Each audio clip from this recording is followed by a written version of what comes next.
हर हर महादेव। आज मैं आपके सामने केदारनाथ धाम के कुछ अनसुलझे रहस्यों के बारे में बात करने आई हूँ। केदारनाथ मंदिर का निर्माण बड़ी बड़ी चट्टानों शिलाखंडों से किया गया है। इन शिलाखंडों को आपस में जोड़ने के लिए इंटरलॉकिंग को अपनाया गया है, जिसमें कहीं भी सीमेंट इत्यादि का प्रयोग नहीं किया गया है।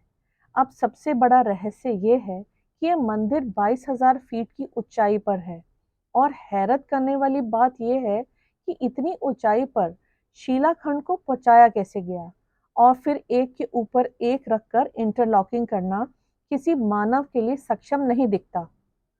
आज तक ये रहस्य कोई नहीं जान पाया कि इतनी ऊंचाई पर यह पत्थर आया कैसे और इसे तराश कर मंदिर की शक्ल कैसे दी गई। दूसरा अनसुलझा रहस्य इस मंदिर के बारे में यह है कि एक तरफ 22,000 फुट केदार, दूसरी तरफ 21,600 फुट ऊंचा खर्चकुंड, तीसरी तरफ 22,700 फुट भरत कुंड का पहाड़। ना सिर्फ पहाड़ बल्कि 5 नदियों का संगम भी है। यहाँ मंदाकिनी, मधुगंगा, शीरगंगा, सरस्वती और स्वर्ण गौरी हैं। इन नदियों में अलकनंदा की सहायक मंदाकिनी आज भी मौजूद है। इसी के किनारे है केदारेश्वर धाम, जहां सर्दियों में भारी बर्फबारी और बारिश में जबरदस्त पानी रहता है। केदार घाटी में दोनों तरफ है नर और नारायण। विष्णु के 24 अवतार में से एक नर और नारायण ऋषि की यहाँ तपोभूमि है। दूसरी ओर बद्रीनाथ धाम है, जहाँ विष्णु विश्राम करते हैं। तीसरा अनसुलझा रहस्य इस मंदिर के बारे में ये कहा जाता है कि शिवलिंग की स्थापना हुई तो हुई कैसे। महाभारत के बाद पांडवों पर अपने भाइयों सगे संबंधियों की हत्या का आरोप लगा। तब भगवान कृष्ण ने पांडवों को भगवान शिव से माफी मांगने का सुझाव दिया, लेकिन शिवजी पहाड़ों में पांडवों को क्षमा नहीं करना चाहते थे। इसीलिए वो पांडवों के सामने ना आने के लिए बैल यानी नंदी का रूप धारण कर लिया और पहाड़ों में मवेशियों के बीच में छुप गए। लेकिन गदाधारी भीम ने उन्हें देखते ही पहचान लिया। तब भगवान शिव का दर्शन पाने के लिए पांडवों ने एक योजना बनाई और भीम ने विशालकाय रूप धारण करके अपने दोनों पैर केदार पर्वत के दोनों ओर रख दिए। सभी पशु भीम के पैर के नीचे से गुजर गए, लेकिन बैल के रूप में शिव भीम के पैर के नीचे से नहीं निकले। तब भीम ने जब उस बैल को पकड़ना चाहा तो वो धरती में समाने लगा। तभी भीम ने भैंसे का पिछला भाग कस के पकड़ लिया। भगवान शिव ने पांडवों की भक्ति से प्रसन्न होकर दर्शन दिए और पाप मुक्त कर दिया। कहा जाता है कि तभी से भगवान शिव यहाँ भैंस की पीठ की आकृति में पूजे जाते हैं। मान्यता है कि इस भैंस का मुंह नेपाल में निकला, जहाँ भगवान शिव की पूजा पशुपतिनाथ के रूप में की जाती है। चौथा रहस्य इस मंदिर के बारे में कहा जाता है कि इस मंदिर के निर्माण से पहले यहाँ दूसरा मंदिर था, जिसे पांडवों ने बनवाया था, लेकिन वक्त के साथ यह मंदिर विलुप्त हो गया। उसके बाद जगत गुरु आदि शंकराचार्य यहाँ आए और उन्होंने इस मंदिर का निर्माण करवाया। इस मंदिर के पीछे ही उनकी समाधि है। पांचवा रहस्य इस मंदिर के बारे में यह है कि आप सभी को ये जानकर आश्चर्य होगा कि एक लाइन में बने हैं केदारनाथ और रामेश्वरम मंदिर। केदारनाथ को रामेश्वरम की सीध में बना हुआ माना जाता है। दोनों मंदिरों के बीच में कालेश्वर, श्री कलाहस्त्र मंदिर, कांचीपुरम और नटराज और रामेश्वरम आता है। ये सब पंचभूतों का प्रतिनिधित्व करती हैं, लेकिन आज तक इसका खुलासा नहीं कोई कर पाया कि आखिर सभी मंदिर एक ही सीध में कैसे और क्यों बनाए गए थे। देहरादून के Wadia institute Himalayan geological scientist doctor Vijay Joshi के अनुसार 3री से 7वीं शताब्दी तक यानी 400 साल का एक हिमयुग आया था, जिसमें हिमालय का एक क्षेत्र बर्फ के नीचे ढक गया था, जिसमें ये मंदिर क्षेत्र भी था। वैज्ञानिकों के अनुसार आज भी मंदिर की दीवारों पर इसके निशान देखे जा सकते हैं। सातवां अनसुलझा रहस्य इस मंदिर यानी केदारनाथ धाम के बारे में यह है कि ये धाम के साथ साथ यहाँ मौजूद एक दीपक बहुत रहस्यमय है। आपको जानकर आश्चर्य होगा कि ये दीपक 6 महीने तक नहीं बुझता। दीपावली महापर्व के शीत ऋतु के दूसरे दिन मंदिर के कपाट बंद कर दिए जाते हैं, लेकिन 6 महीने तक अंदर दीपक जलता रहता है। 6 माह के बाद मंदिर के कपाट खुलते हैं, तब उत्तराखंड की यात्रा प्रारंभ होती है। 6 महीने तक मंदिर और उसके आसपास कोई नहीं रहता, लेकिन हैरानी की बात यह है कि 6 माह तक दीपक भी जलता रहता है और लगातार पूजा भी होती रहती है। कपाट खुलने के बाद यह भी आश्चर्य का विषय है कि सफाई भी वैसी ही मिलती है जैसे मंदिर को बंद करते वक्त छोड़ी गई थी।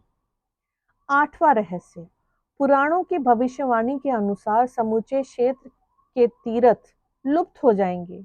माना जाता है कि जिस वक्त नर और नारायण पर्वत मिल जाएंगे, बद्रीनाथ और केदारनाथ का मार्ग पूरी तरह से बंद हो जाएगा और तब भक्त बद्रीनाथ और केदारनाथ के दर्शन नहीं कर पाएंगे। पुराणों के अनुसार वर्तमान में बद्रीनाथ धाम और केदारनाथ धाम लुप्त हो जाएंगे और वर्षों बाद भविष्य में भविष्य बद्री और भविष्य केदार नाम का नया तीर्थ उत्पन्न होगा।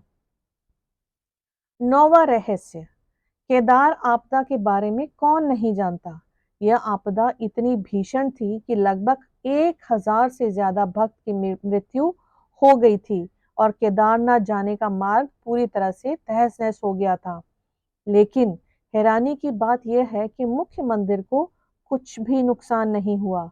इसका कारण था बाढ़ के पानी में बहकर आया एक विशाल चट्टान, जिसे हम आज भीमशिला के नाम से जानते हैं और जो आज भी मंदिर के पीछे मौजूद है। 2013 में जब बाढ़ का पानी तीव्र गति के साथ केदारनाथ मंदिर की तरफ बह रहा था, तब उस पानी के साथ एक विशालकाय चट्टान भी मंदिर की तरफ बहती हुई आई और ठीक मंदिर के पीछे आकर रुक गया। बाढ़ का पानी उस चट्टान से टकराकर 2 भागों में बंट गया और मंदिर के दोनों ओर से निकल गया। इस कारण मंदिर को कुछ भी नुकसान नहीं हुआ। ये एक चमत्कार था और जिसे सारी दुनिया ने देखा। 10वां रहस्य, एक बहुत ही अनोखा रहस्य इस मंदिर के बारे में, जो कहा जाता है कि एक रहस्यमयी घटना है और सच्ची भी। एक साधु की रहस्यमयी घटना। कई साल पहले एक साधु केदारनाथ धाम में शिव के दर्शन करने आए। वो जिस वक्त आए, केदारनाथ के द्वार बंद होने वाले थे। उन्होंने पुजारी जी से दर्शन करने की इच्छा जाहिर की, लेकिन पंडितों ने यह कहकर मना कर दिया कि केदारनाथ अब 6 महीने के लिए बंद कर दिए गए हैं। यह सुनकर वह भक्त बहुत दुखी हो गया और उसने संकल्प लिया कि जब तक वो दर्शन नहीं करेगा वो वहां से हिलेगा नहीं। वो भूखे प्यासे बर्फ के ऊपर बैठा रहा। रात हुई तो एक साधु उसके पास आए और उसने खाने के लिए कुछ उस भक्त को दिया और फिर उस साधु ने उसके सिर पर हाथ फेरा। ये करते ही साधु को नींद आ गई और वो जैसे ही उठा तो उसने देखा कि कुछ पंडित केदारनाथ जी का कपाट खोल रहे हैं। ये देखकर वो मंदिर की तरफ भागा और पंडित से बोला कि आपने तो कहा था कि कपाट 6 महीने बाद खुलेंगे, लेकिन आपने तो एक ही दिन में खोल दिए।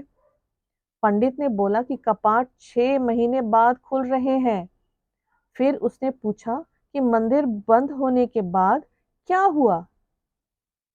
अब साधु ने जैसे ही पूरी घटना बताई कि एक अघोरी बाबा उससे ने उसको फल खाने के लिए दिया और सिर पर हाथ फेरा और उसके बाद उसको नींद आ गई और जो सारी घटना सुनाई, पंडित एकदम उसके पैरों में गिर पड़ा। पंडित ने उसको बोला कि भगवान शिव ने आपके लिए समय चक्र को बदल दिया और आप उनके इतने सच्चे भक्त हैं कि मैं आपको पहचान नहीं पाया। कहा जाता है कि ये एक सच्ची घटना है। भगवान शिव को हम भोले बाबा भी कहते हैं और जो उनको दिल से पूछते हैं वो उनके हो जाते हैं।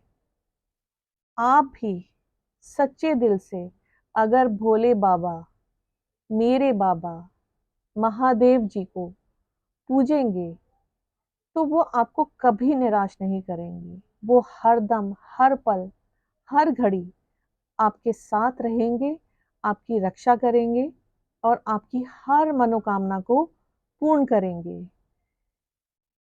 हर हर महादेव। तो ये थे केदारनाथ धाम के 10 अनसुलझे रहस्य। कहिए आपको कैसे लगे?